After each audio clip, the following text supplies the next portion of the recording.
Hello বন্ধুরা, গোপাল রান্নাঘর থেকে সাদর আমন্ত্রণ জানাচ্ছি। বন্ধুরা, এখন কিন্তু বেশ গরম পড়ে গেছে এবং তাপপ্রবাহ চলছে। তো এই সময় রিচ আইটেমের চাইতে আমাদের খাওয়ার দিকে নজর দিতে হবে, অর্থাৎ হালকা পাতলা হেলদি খাবারগুলো খেতে হবে, যাতে শরীর ঠান্ডা থাকে, বডি যাতে ডিহাইড্রেট না হয়। তো এই জন্যে আমাদের ডাল থেকে, সবজির থেকে, চাটনির থেকে, মাছ থেকে সবই হালকা পাতলাভাবে রান্না করতে হবে। তো প্রত্যেকেই করছো বাড়িতে, তো আমি আমার মতো করে করি, তো তোমাদের সাথে শেয়ার করে নিই। আজকে করব হচ্ছে লাউ দিয়ে তিতার ডাল, অর্থাৎ কাঁচা মুগ ডাল, লাউ এবং করলা দিয়ে। আমি কাঁচা মুগের ডাল নিয়েছি হচ্ছে হাফ কৌটো মতো, আর লাউগুলোকে ডুমো ডুমো করে কেটে নিয়েছি। এবার আমি এই যে কাঁচা মুগের ডালটাকে ধুয়ে কিন্তু লাউ দিয়ে আমি একসাথেই বসিয়ে দিলাম। ঠিক আছে, আমার কিন্তু এটা সোনামুগ ডাল, আমি কোনো রকম ডালটাকে ভাজাভাজি করিনি, অর্থাৎ কাঁচা মুগ অবস্থাতেই কিন্তু আমি এই তিতার ডালটা করব। তো লাউগুলোকে ছেড়ে দিলাম, এবার আমি ডালটাকে সেদ্ধ হতে দিলাম। বেশি নাড়াচাড়া করো না, হাতা যত পড়বে তত কিন্তু ডাল সেদ্ধ হতে সময় লাগে। দেখো, আমি একদম শেষে দেখিয়ে দিলাম যে আমার ডালটা কিন্তু সেদ্ধ হয়ে গেছে, অর্থাৎ লাউ এবং ডাল দুটোই কিন্তু সেদ্ধ হয়ে গেছে। 3টি কাঁচা লঙ্কা ছেড়ে দিলাম, দিয়ে একদম দেখো আমার লাউটা কিন্তু পুরো মাত্রায় সেদ্ধ হয়ে গেছে। এবার আমি কি করছি বন্ধুরা, আমি একটু গরম জল দিয়ে দিলাম ডালের মধ্যে, তার কারণ হচ্ছে জলের ভাগটা কম।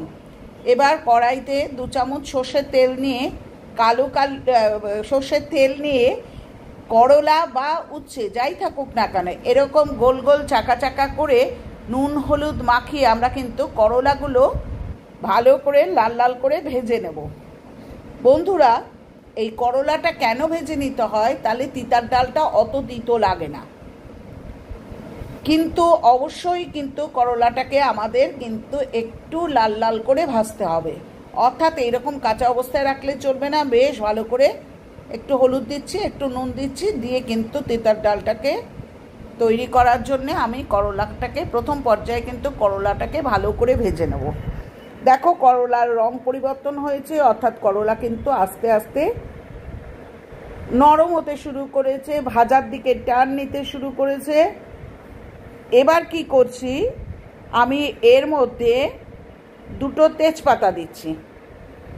ঠিক আছে, কারণ আমি আর আলাদা করে ফোড়ন দেবো না, এর মধ্যেই কিন্তু ফোড়ন দিয়ে দেবো।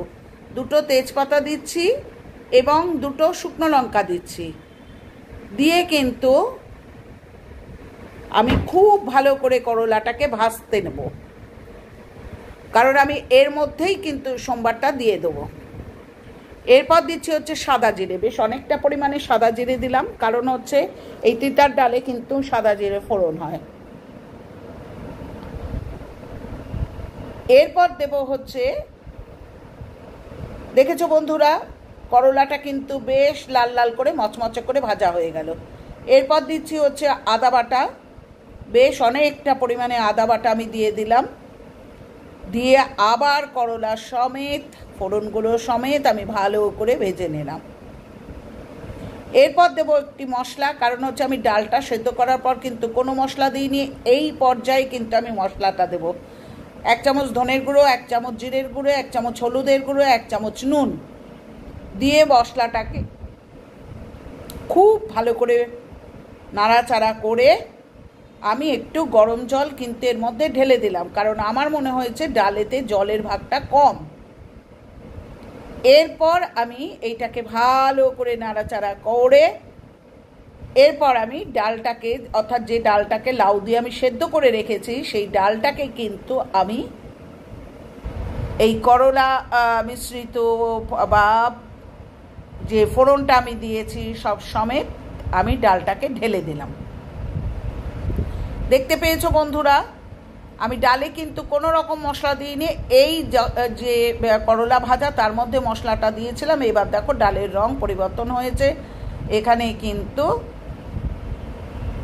নুনও দিয়েছি, সুতরাং দেখেছো চিনিটা একটু বেশি পরিমাণেই পড়বে, অর্থাৎ 1 চামচ ভালো মতো আমি মাথায় মাথায় চিনি দিয়েছি, কারণ কাঁচামুগের ডাল একটু মিষ্টি মিষ্টি হয়।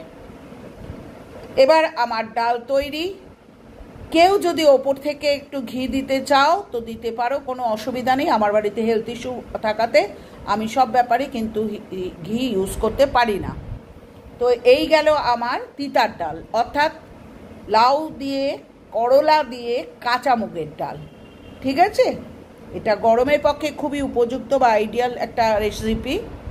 সবাই যেন অল্প বিস্তর, কিন্তু আমি আমার মতো করে দেখালাম। আমার মনে হয় নতুন রাঁধুনিরা এর থেকে উপকৃত হয়। তো আজকে আসছি, আবার পরের দিন ফিরবো নতুন কোনো আইটেম নিয়ে। পুরনো বন্ধুরা যেভাবে সমর্থন করছো, যেভাবে ভালো ভালো কমেন্ট করছো, তাতে আমি অভিভূত, আমি গ্রেটফুল। আমিও প্রত্যেকের চ্যানেলে পৌঁছানোর চেষ্টা করি। যারা আমার সাথে মোটামুটি কানেকশন রেখে চলে, আমি প্রত্যেকের চ্যানেলে যাই এবং ভালো একটা কমেন্ট দিই। তোমরাও তাই করো। নতুন বন্ধুরা চ্যানেলটা সাবস্ক্রাইব করো, লাইক করো, কমেন্ট করো, শেয়ার করো। টাটা।